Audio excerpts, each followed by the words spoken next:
لاہور اور اسلام آباد کے بعد این سی سی آئی اے ملتان کے گرد بھی گھیرا تنگ کر دیا گیا ہے۔ این سی سی آئی اے افسران کی بڑے پیمانے پر کرپشن اور شہریوں کو بلیک میل کرنے کی شکایات ہیں۔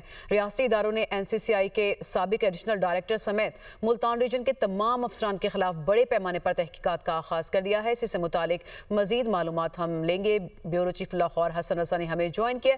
حسن رضا، اہم خبر ہے یہ، کیا مزید معلومات ملی آپ کو؟ دیکھیں، لاہور اور اسلام آباد کے بعد این سی سی آئی ملتان کے گرد گھیرا تنگ کر لیا گیا ہے اور ریاستی اداروں نے این سی سی آئی افسران کی جانب سے بڑے پیمانے پر کرپشن اور شہریوں کو بلیک میل کر کے رقوم بچانے کے خلاف تحقیقات کا آغاز کر دیا ہے۔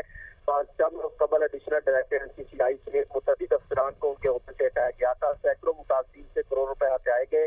ریکوری کے لیے چھاپوں کا سلسلہ جاری ہے اور ذرائع کا یہ کہنا ہے کہ تحقیقاتی اداروں نے این سی سی آئی ملتان ریجن میں ہونے والی لوٹ مار مبینہ طور پر جو الزامات سامنے اور انسانیت و ظالم کے خلاف متاثرین کے بیانات قلم بند کرنا شروع کر دی ہے اور افسران نے جن پرائیویٹ لوگوں کو ڈیلنگ کر کے لیے رکھا گیا تھا انہیں مبینہ طور پر حراست میں لیے جانے کا بھی انکشاف ہوا ہے۔ این سی سی آئی کے افسران کی نقل و حرکت پر مکمل طور پر ان کو مانیٹر کیا جا رہا ہے اور بغیر مطلع کیے ریجن سے باہر جانے کے لیے بھی پابندی عائد کر دی گئی ہے۔ این سی سی آئی کے سابقہ ایڈیشنل ڈائریکٹر سمیت ملتان ریجن کے تمام افسران کے خلاف بڑے پیمانے پر تحقیقات کا آغاز کر دیا گیا ہے اور آئندہ چند روز میں باقاعدہ ان کی گرفتاریاں بھی عمل میں لائی جانے کا امکان ہے۔ صحیح، تو تحقیقات کا آغاز جو ہو چکا ہے۔ حسن رضا، آپ نے ہمیں معلومات دی، آپ کا بہت شکریہ۔